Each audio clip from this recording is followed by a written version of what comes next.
the Jacksonville Jaguars. Let's see. Where's Renee have them on the composite? Oh, just number 27 on the composite here. And a B from PFF. It's kind of low as the as our grading goes. As the nicest graders.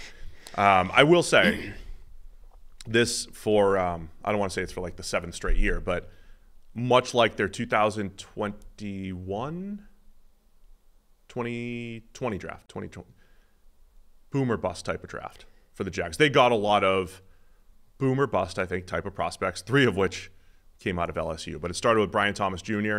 I thought the trade, this isn't factored in for a lot of people. The trade down and still getting Brian Thomas Jr. at 23 was fantastic by the Jags. Picked up an extra 3rd, 4th, and 5th to go from 17 to 23. Defensive tackle Mason Smith at pick 48, also from LSU. You get Jerrion Jones, the corner out of Florida State. Tackle Javon Foster out of Missouri. They doubled up with LSU defensive tackles with Jordan Jefferson. Picked kicker Cam Little in round 6.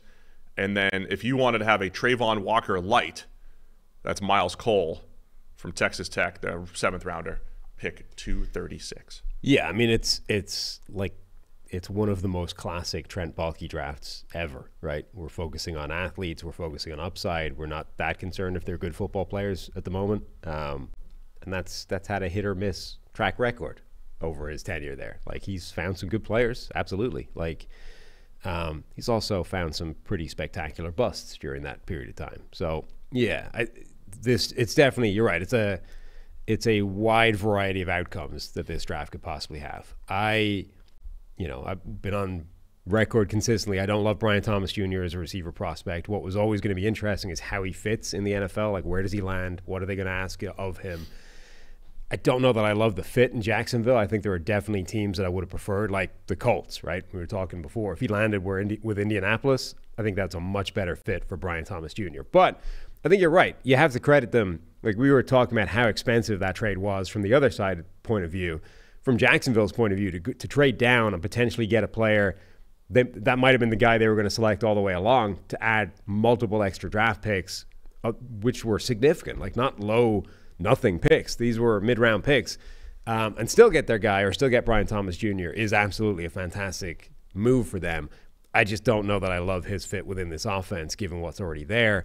And then that's kind of the story with the rest of this entire draft. Like, Miles Cole, I mean, you're right. He's like a poor man's Trayvon Walker. It's pick 236. Right, but that's the whole draft. The whole draft is that. It's all that. Well, let's talk about Brian Thomas Jr. first, and we'll get into some of the other guys. The fit with Jacksonville, when we were throwing styles and comps around throughout the pre-draft process, Gabe Davis did come up for Brian Thomas Jr., a guy that is a good vertical threat. Gabe Davis is averaging about 16.5 yards per catch, I believe it is, for his career. He is a vertical threat. I am intrigued by this part of the offense for the Jags, which They're now is all vertical threats. Yeah, I mean, it's Gabe Davis, Brian Thomas Jr., Christian Kirk, who's a vertical slot, the only real underneath threat, and they just released Zay Jones. The only guy that wasn't a vertical deep threat. That was expected. So, I mean, maybe a Parker Washington steps up as a high volume underneath receiver. I did like him quite a bit last year. Kind of got off to a slow start as a rookie. Evan Ingram's going to be your underneath threat. My concern with this, so I'll give both sides of it. I think my excitement for the Jags is the big playability here, right? It is going to be a difficult cover, the speed and size of Gabe Davis, Brian Thomas Jr., and Christian Kirk, and their ability to get down the field. My concern here is how many plays last year, how many games last year Trevor Lawrence felt like he was throwing into a thimble. He was throwing into, when he was throwing 10 to 15, 20 yards down the field, not a lot of separation, unless they schemed it up. Every now and again, they'd scheme a nice one up. Calvin Ridley would be running behind the defense. But Ridley was their best route runner, and he's gone. So they don't have that excellent outside route runner who's just going to get open at 8 yards, get open at 10 yards, get open at 15 yards consistently. Unless Brian Thomas Jr. is way better than expected or as good as maybe Chris Sims has him as the number 2 receiver. If Brian Thomas Jr. is that good, that's different. I see him as more, again, the vertical threat, the guy that's going to get behind the defense but be inconsistent with his route running, his hands, and everything else that a receiver has to do.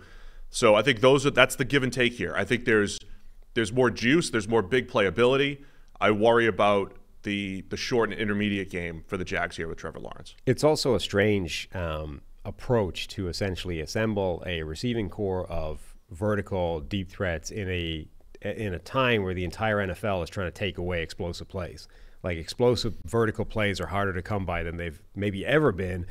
And Jacksonville's response to that is to, well, let's get an entire offense full of those guys that do that as their primary responsibility. Now, there's also the idea that Brian Thomas can be more than that. He hasn't been yet, but maybe he can be, right? 75%, I think, of his yards or something came on 2 routes. Goes and was it hitches? Like, he ran deep, or he threatened to run deep and then broke the route off. That was it. That's all he did at LSU. But he does have not just straight line speed, he's got really impressive quickness. He has the ability to run some underneath stuff. So, you know, if he can be much more in the NFL than he was in college, it's a different prospect. And we talk all the time, you're not just drafting what a guy did in college. You are drafting to project what he can be at the next level. And sometimes those are different things. Sometimes the best evidence you have for what a guy is going to be is what he's already done. But sometimes that isn't necessarily the best evidence, because he's been asked to do things that he shouldn't be doing, or he simply hasn't been asked to do the things that you're going to need him to do. So, look, there are people out there, Chris Sims, that love Brian Thomas Jr. and think he's a much better receiver prospect than I do. If they're right, and he is, in fact, this, you know, top-end wide receiver that can do a little bit of everything, then he could potentially be their number one. You know, Christian Kirk be the slot guy, Gabe Davis be the number 2 vertical that he's been in Buffalo. Then it makes a lot more sense. I just don't think that's what it is. Yeah, and again, from a team-building standpoint, I'm not saying that it's easy to get to these options, but the other first contract quarterbacks who got the legit alpha 1 of an A.J. Brown going to Jalen Hurts and the Eagles, or Tyreek Hill going to the Dolphins and Tua, those guys made a massive difference. The Jags, they tried with Ridley. I've always thought Ridley is more of a 2. And I think we saw a little bit of that last year, right? There were games where he could take over. There were games where he disappeared. We didn't get that true number. We haven't had that true number 1 for Trevor Lawrence. So is Brian Thomas Jr. that guy? Are they putting all their eggs into that basket? That part we'll see. But again, I think he does bring, at the very least, a good vertical threat to the Jags offense. The second pick, again, Mason Smith. Last year at this time, before people really know how the draft class is going to play out, there was a projection that Mason Smith would be a top 10 to 15 pick. And that was purely based off of he was a 5-star recruit. He had a grade in the 50s as a freshman, played a little bit of football, didn't play great, but he's so explosive, 6'6", 315, very athletic, played on the edge a little bit as a freshman. His sophomore year, he's about 7 plays into the season against Florida State, celebrates a play and tears his ACL, I believe it was. He was injured, out for the season. Last year came back. Again, the PFF grade was not great, 65.3 last year. So he's never actually been a productive football player. But when you watch him, at his size, his ability to shoot gaps is impressive. He can jack up blockers. He just doesn't know how to actually shed and make plays yet. So I see him along the lines of Gervin Dexter from last year out of Florida, who went the second round to the Bears. Those guys are developmental guys that I think they need some time to figure out how to actually put it all together. And that's a second-round pick, so I think that's where that's a little risky for the Jags here. Yeah. I mean, he had a grade of 65 last year.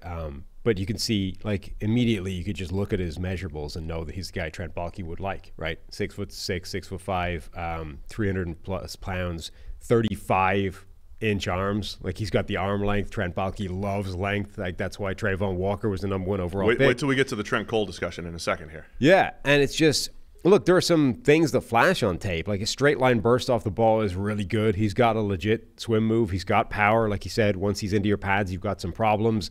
I think his change of direction is really iffy, particularly if it's reacting to something that's happening, as opposed to, you know, knowing that he's going to go in a different direction with the pass rush move that he's planning. But, like, quarterbacks can just sidestep him, and he just barrels right on by, kind of like a defensive line version of Devin White.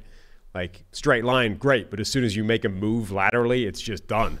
Another guy, like, again, you can just classic Trent Baalke pick, like, more athlete than football player at the moment. Yeah, so that's where when we say boom or bust, the draft I really said that about was the year they had the 2 first-round picks, which was C.J. Henderson at 9, and then Kayvon Chason around 20. Kayvon Chason, another LSU player, you know, ironically. Chason was the guy that, like, if you took his best plays, it was like, man, this dude looks like Von Miller. He just didn't do it often enough. And Chason never really developed. CJ Henderson never really developed. Neither guy had great college production, and they were pure tools. Neither guy really worked out for the Jags. Did he improve his 3-cone at his pro day by 0.4 of a second? Is that what you're seeing there? Yeah. Let's see. I have his best at the combine. Yeah, I see 7.22 for Smith. Huh. Still, shuttle was a little bit below where solid players usually end up. Yeah, Mason Smith. And as measurables, like the actual athleticism stuff is generally average, as opposed to the look at, like, maybe measure his arm length and his size. He's really good, but as soon as you actually make him move around, not so much. Just while we're talking about the upside thing, Miles Cole from Texas Tech went to the Senior Bowl. Another guy that was he was a six-year college player, never really productive. 100th percentile arm length, almost 37-inch arms for Miles Cole. So, and he's got good burst, and he's got above average burst and below average change of direction, like by a mile. So it's length and burst for Miles Cole. He's a 7th-round pick, clearly a developmental type of guy. The 2 picks that I do like, though, Jarian Jones, the corner out of Florida State. He could be a legit nickel. Love the way he plays, flies around the field.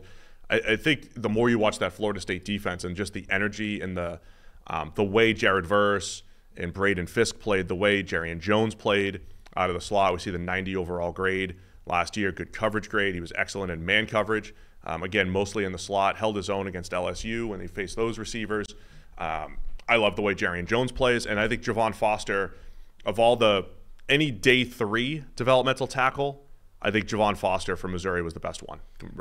Excellent in the run game, can bury people, a little bit of developing to do from a pass blocking standpoint, but of all the development, like, I like him better than Goncalves from the Colts, who went around earlier, so I think Foster was a good pick in round 4. The kicker was pretty good. That helps. Well, do we really know anything about kickers? Oh, yeah. You don't even acknowledge their existence. But I mentioned him earlier. I said they drafted a kicker. You did. You didn't mention his name or have any idea who he is. I said Cam Little out of Arkansas. I know nothing about him. I don't want to know anything about him. They signed Joshua Cephas from UTSA as an undrafted free agent. They just signed a bunch of wide receivers as undrafted free agents, but him in particular was a guy that a lot of people liked. Where's he? That's an interesting name. Cephas was the highest projected 7th-round model guy, yeah. Okay. 252. So good priority free agent. Good priority free agent, I would say. I mean, for they don't hit often, the priority free agents, but no, but it's, I mean, at this point we're scrambling around looking for nice things to say about this draft. That's one of the better options there. Anything else on the Jags?